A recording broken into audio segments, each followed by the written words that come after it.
All right, well, let's go ahead and get started just to be mindful of our time. First and foremost, welcome and thank you so much for taking the time this afternoon to join us for today's Solutions webinar. My name is Fernando and I'm with the Region 9 Head Start Association, and I'm just thrilled to be your webinar host for today. So if you have any questions for the session or you're having issues with Zoom at all, feel free to send me a message in the chat box. You know, if you have any videos, video issues, connection issues, let me know and I'll do my best to assist you behind the scenes as possible. Just so you know, today's webinar session is being recorded and will be made available for on-demand access roughly within the next 24 hours or so. A follow-up email will go out to all registrants containing a link to the recording as soon as it's ready for access. So keep an eye for that email. We also encourage your participation today, so feel free to send us your comments, questions via the chat box, or you can use the Q&A. Either of those will work, and we'll do our very best to address those questions, comments live at the end of the presentation if time permits. Now, without further ado, it's my pleasure to introduce our speaker this afternoon, Rebecca Armstrong with Raising a Reader. Thank you again, everybody, for taking the time, and take it away, Rebecca. Thank you so much.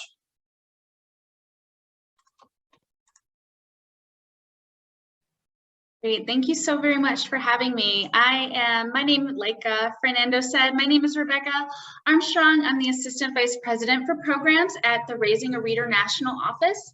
I'll share a little bit about Raising a Reader with you, but not until the end of today's presentation.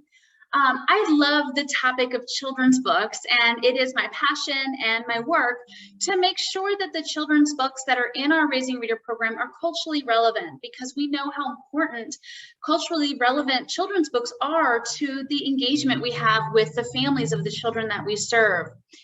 So that's what today's presentation is about. This is a two-part presentation, so I hate to leave you with a cliffhanger, but we will have part 2 of the presentation toward the end of June. And I did see someone ask if we had handouts. I'd be happy to PDF the presentation if anyone needs that for your reference. So let's go ahead and get started. So as I said, my name is Rebecca. I've been here at Raising a Reader almost 11 years. Before Raising a Reader, I worked at Reading is Fundamental in Washington, D.C. And prior to that, I was a school teacher in Baltimore City, Maryland. So I've had several years of experience with children's literacy, and as I said, it is my passion. Also, my passion, as the picture showed, is dressing in my pajamas and going to do read-alouds at schools all over the place. So the goal for this session is really to get everyone to have an understanding of the importance of using these culturally responsive children's books as a tool to increase the family engagement. We will have some topics today that include family engagement practices and tools that acknowledge the home cultures of families. Children's books are going to be investigated to connect educators and families. We'll talk a little bit about selecting and evaluating children's books, and then give a case study of Raising a Reader. And remember, this is over the 2-part series. Today's case study of Raising a Reader is going to be more about our summer program, and then next time we'll do a case study on the full program of Raising a Reader. So the first topic, what does it mean to be culturally responsive? We've heard these words a lot, especially in the past 5 to 10 years. They've always been around, but they've just become more prevalent to more of the population in the past decade or so. So as far as cultural responsiveness, it's really a way of being. This is a mindset that's affirming one's own culture while you're positively engaging with people that are from other cultures. This takes into consideration the differences between cultures and views diversity as a benefit, and interacting knowledgeably and respectfully. And it's okay if you don't know. It's okay if you're not sure how to, if you're not sure of a certain culture, or you're not sure how to reference a certain culture.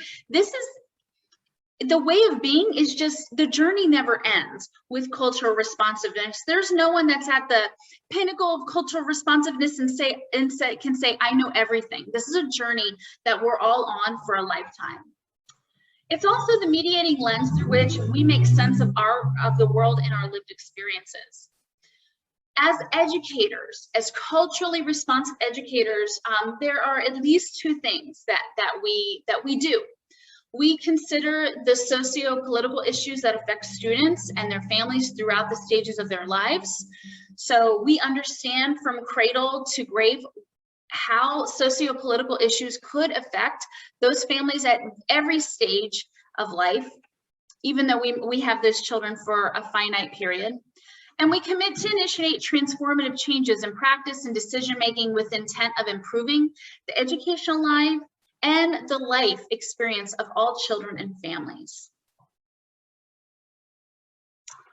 So family engagement in early childhood, we know how important this is. We know Head Start in particular has very strong goals around family engagement, and the services that you offer are really wraparound services to make sure you're not only providing that high quality education for the child, but you're providing the supports for the caregivers of that child, the parents, and the community.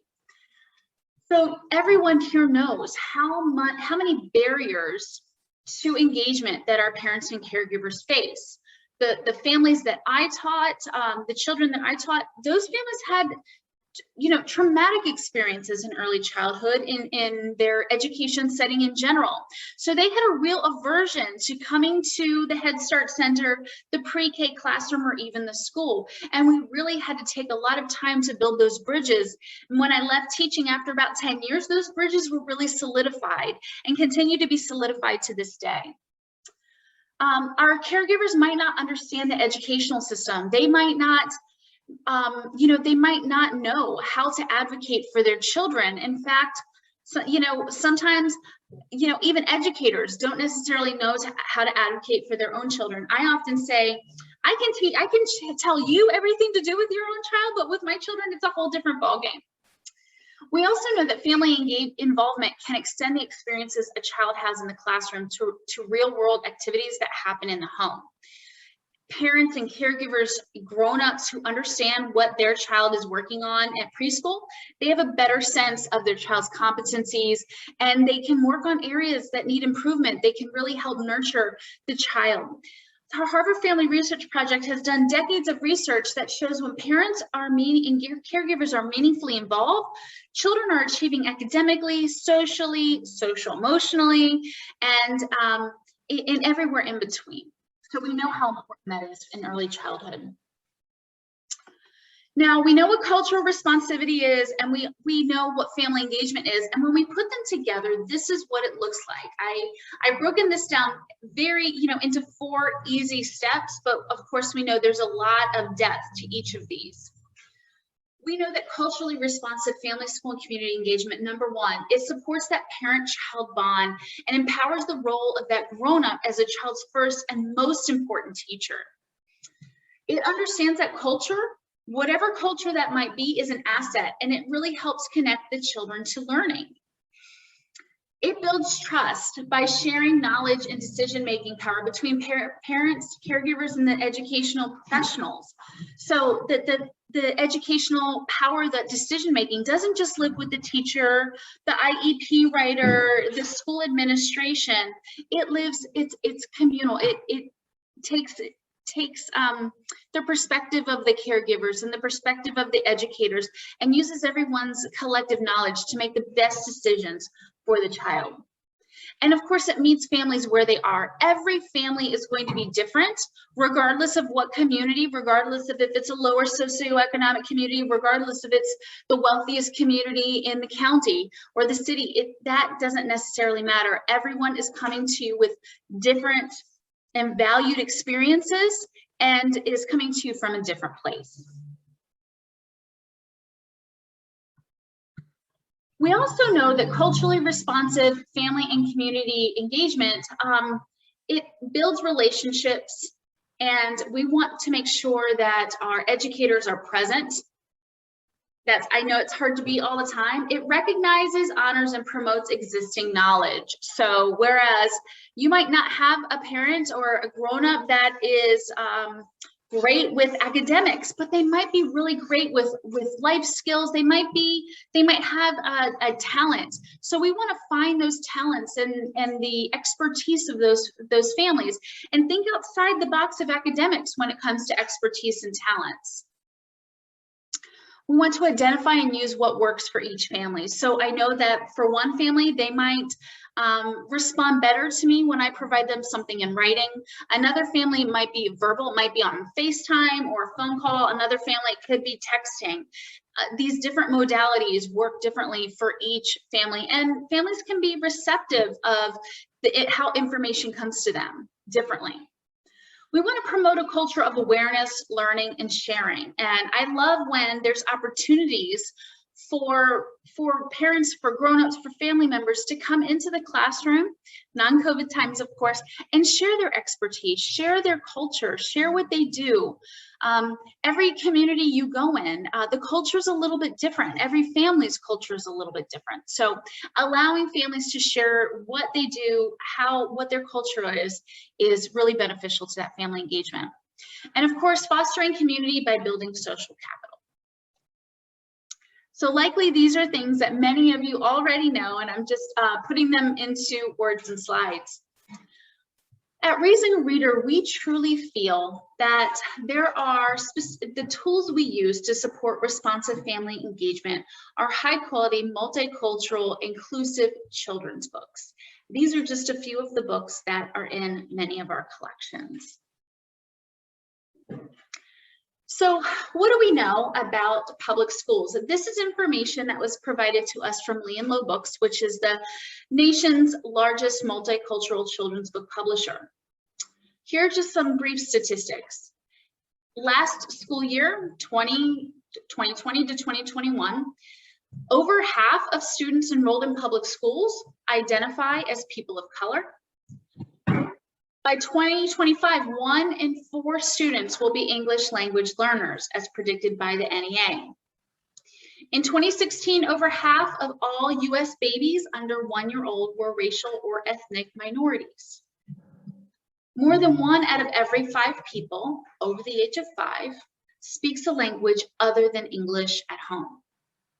In 2018 public schools, 65% of all 4th graders were reading below grade level, and 66% of all 8th graders were reading below grade level. We're leaving over 60% of our children behind across the country. So that's what we know about the educational statistics.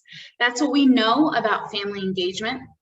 We also know that children are intrinsically motivated to read and to engage with stories when they have a connection with them. They can only have a connection with those children's books if they're available. So this is an illustration that the CCBC inventory uses, and there's a reference at the bottom. These were the diversity of children's books in 2018. Over half of children's books published in 2018, that's over 3,000 books, half of them represented white characters. So that's why you see the disco ball and all the lights. Another 27% were animals, robots, aliens. 10% were African American or African. 7% were Asian Pacific Islander or Asian Pacific American. 5% were Latinx, and 1% were American Indians or First Nations.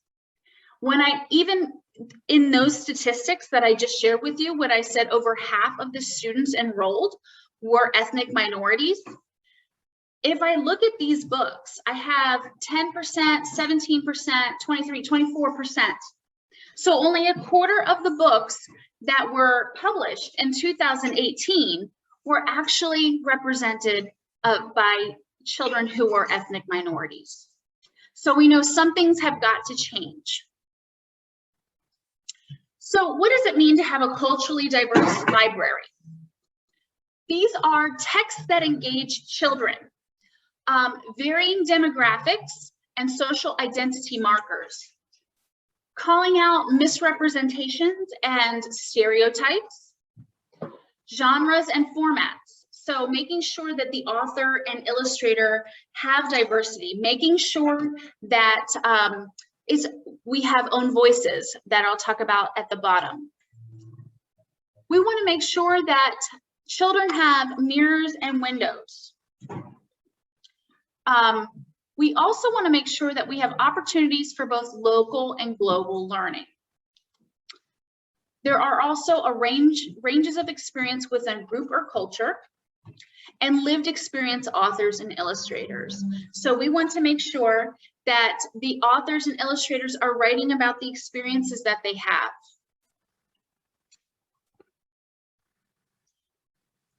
How we choose books for our book collection, as you can see, it's after school time. So I'm on the East Coast and it's after 5, so we have impatient children here.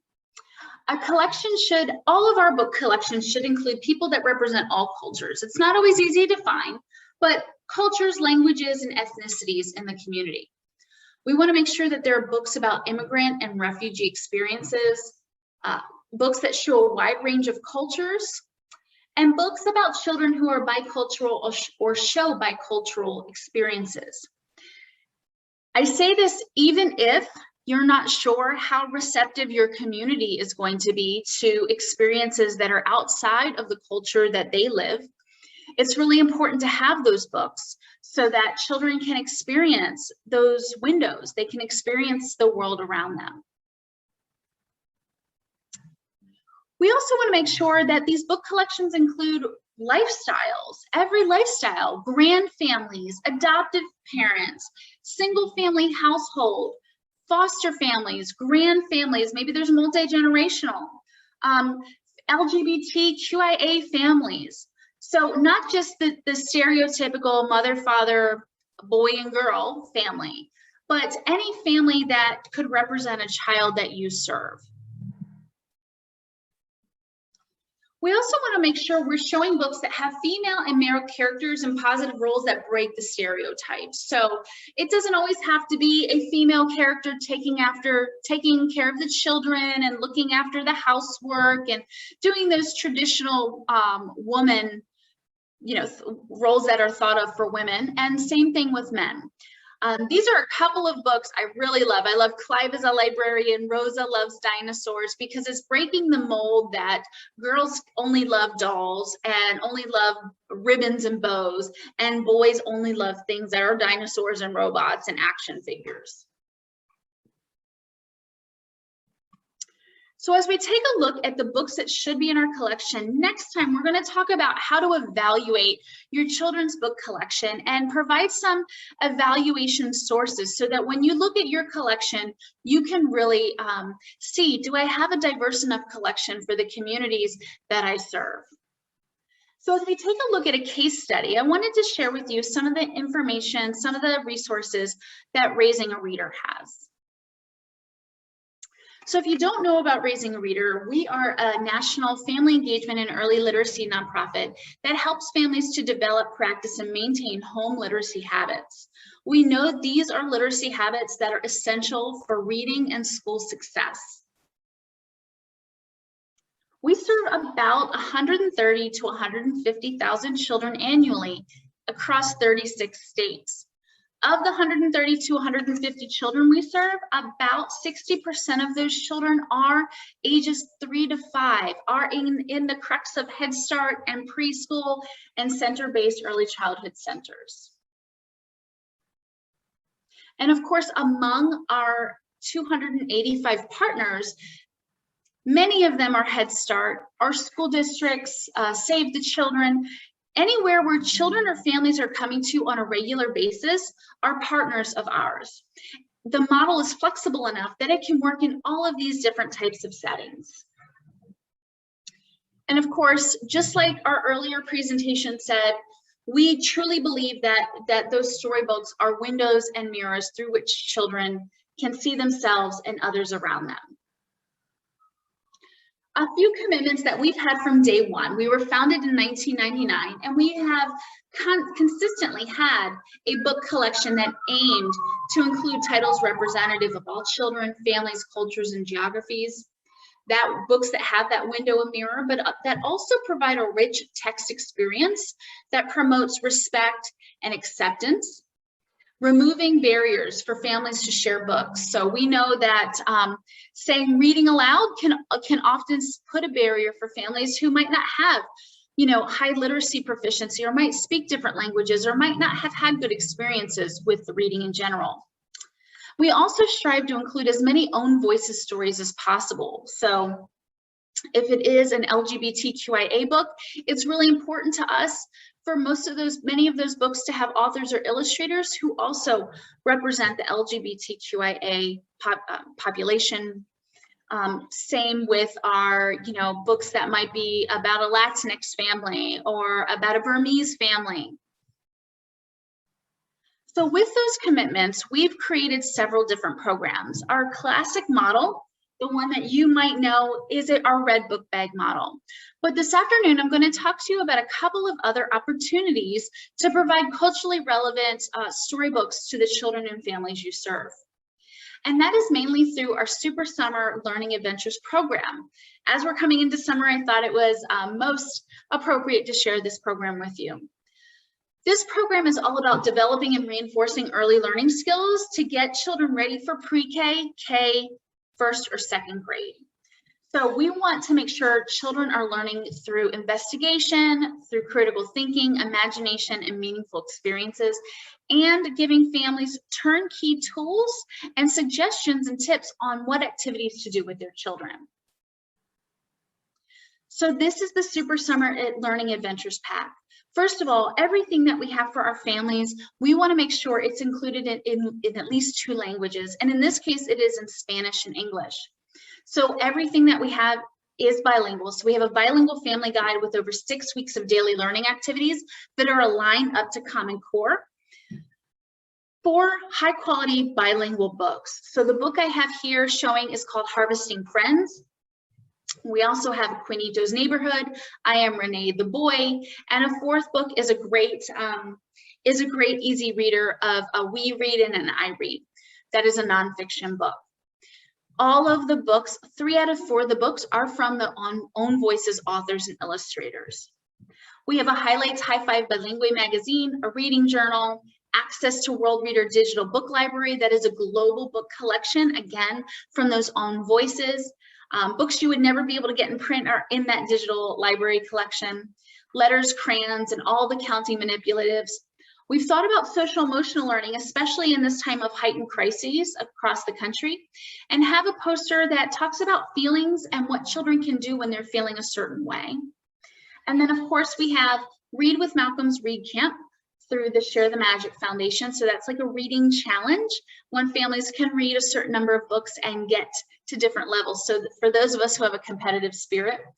And then special access to Raising a Reader's Family webpage. And on that webpage, we're really promoting that family engagement by sharing with families what it means to share a book with their child.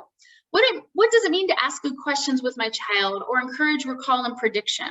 So those topics are explored on our webpage. And everything comes in a fun drawstring backpack. As I mentioned, we've thought about the heightened crisis with social emotional learning right now. We've provided a social emotional add-on pack with that, and that has a family guide. And what this family guide does is it really talks about what social emotional learning is and some different aspects of that, and how families can nurture the social emotional development in their children. We also didn't forget about the caregivers, and we give them reminders on, those inspirational reminders about taking care of themselves and what that might mean. That could be as simple as listening to your favorite jam on the radio. That could be as simple as having a cup of tea, or taking a few quiet breaths yourself every day. It also comes, we have a fun bulldog that's called Ready Freddy, and he is our Raising a Reader mascot. For those of you who are doing year-round programs, we have an Educator Pack too, because we know that you connect with your families either virtually, in person, or in a hybrid situation. So in that case, the educators get everything that the parents get, and they get a few extra things like a puppet and a whiteboard set. There's also an app that the educators get where they can communicate directly with families in a group setting, similar to a Facebook group. So I wanted to provide you a sneak peek. This 30 minutes goes by very quickly. This is what the learning guide looks like. And then activities. So like I mentioned, every activity is linked to a Common Core standard. Even if it's a pre-K, it's going to link up to that Common Core kindergarten first grade standard. So these are some of the fun activities that we have. And here is Ready Freddy, just reminding the caregivers, hey, take a little time for self-care each day. Go for a walk, have a cup of tea, do something that you enjoy. This is a math activity and a wellness activity, where we have children writing numbers, writing the word, making tally marks, and doing a 10 frame, or using some paper plates and pieces of paper to make a phone on the wall or on the floor and having kids punch in their phone numbers. We have a weather activity and then an architect challenge activity. So there's over 45 of these activities in the guide. I just wanted to make sure you could see what was inside. These are letter cards that you can cut out or punch out. In the guide, we have sight words for pre-kindergarten on up. And then of course at the end, there's a beautiful certificate where the child and the grown-up can put their names and proudly display this for completing the program on the refrigerator, on a wall, or wherever they want. So that was a sneak peek of some of the ways that we build on what is culturally responsive family engagement, how you can build it with children's books, a little bit for part one, and a case study of some of the ways that Raising a Reader is bridging that gap by using culturally responsive children's books. For the second part of this, we're going to talk about evaluating your children's book library. So we'll review some of the concepts we talked about today. We'll talk about evaluating, and then we'll also talk about discovering what resources are available to you to build those libraries. So look for that. We've tentatively scheduled for June 24th, and you'll get an email about that in the next week or so. Great. So I'd love to open it up, just knowing what time we have left. I'd love to open it up to see what questions you have. Well, thank you, Rebecca, for that very informative presentation. So while we wait for some questions, feel free to put your comments, questions in the Q&A and chat. I see the Q&A has some items asking for the PowerPoint slides. I have reached out to Rebecca, and we'll hopefully get you a PDF version of the slides via email shortly. So thanks for asking for that. Just a few reminders before we go back to Q&A. Just like Rebecca said, make sure you save the date for June 24th. For part 2 of this series. You'll be getting a follow-up email inviting you to register for that second part of this webinar series. So June 24th is our tentative date right now, and we'll confirm it via a separate email. I know some folks were asking if this session was being recorded, and it is. We'll go ahead and edit it, clean it out, and send it back out to everybody who registered. We'll send over a link so you can access the session on demand and revisit some of this great information that Rebecca shared with us today. Let me go back to our Q&A here to see, Rebecca, it looks like there is a question in there for you. Actually, several questions. Thank you for submitting that question. Yeah, absolutely. So thank you. First of all, I'm happy to PDF this information as well as the information in part 2 and send it, you can email me, or I'll also give it to Fernando. And then someone asked about, there's an appreciation for our Raising a Reader current collection. With cost being a main factor of how much access to diverse titles we can offer to families, what is our Raising Readers commitment to expanding on language options and author illustrator diversity kits affordability for next year? So that's a great question. We know among the children that we typically serve in a year, about 60%, 50 to 60% are English language learners, and over 90% of our English language learners speak Spanish. So we knew that the first need that we had was Spanish. We do have books in over 13 other languages in addition to Spanish. And in fact, if we have a program who says, English and Spanish is great, but the books, I need the books in French or Tagalog or Somali, you can let us know, and we would do everything that we could to work with our publishers. We work with over 40 different publishers to make sure that the books that you have really reflect the community that you need it to in language. Absolutely. Same thing with author and illustrator diversity. Like I said, everything in the Super Summer, 3 out of 4 books are by an author and illustrator of own voices. So new languages that you can expect, that just depends on what the need is. And if you have a specific language need, you can definitely come to us. And finally, World Reader is, so with our summer kits, it comes with 3 months of World Reader access. And then we also have opportunities for our programs to add on World Reader to a Raising a Reader program. So what we're testing are both programs together, not necessarily just World Reader in isolation. Great. Absolutely. Yeah. So Maria mentioned, thank you, Maria, that, you know, we wish the culturally diverse books that are, you know, the culturally diverse books that are language. So our Burmese books, our French, Tagalog, Nepali, they are not the same cost as the English and Spanish. And this is a problem with the publishing industry in general. And so it's very hard for us to get them at a reasonable cost and pass that cost on. I will say that Raising a Reader is on the front lines of working with other organizations to address this with publishers. So not only are we working with some of our publishers like Lee and Low, like Starbright, we are looking for more publishers that have these languages, and then working with other organizations such as, talking with the Campaign for Grade Level Reading and Too Small to Fail to see as an industry what we can do about this issue. Thank you for that question. Absolutely. Kristen asked if there are any books aimed toward Native Americans. Absolutely. Actually, we're working right now with Tribal Care of California, and we've curated a specific collection for the families that are served by Tribal Care CA. In our general collection, we do have many, many books that represent First Nations, Native American families. And again, if you're serving a specific community, just come to us and let us know what the need are, and we'll customize a collection for you. Well, great. Thank you, Rebecca. And just to be mindful of our time, I know we're kind of out of time, but I just wanted to take a moment to thank everybody for joining us today, to make sure you save the day for the follow-up session on June 24th. More details on that to come. And just, of course, thank Rebecca from taking the time this afternoon, share all this great information with us and our community. We'll look forward to getting this information out to you and see you on part 2. Thanks, everybody. Thank you.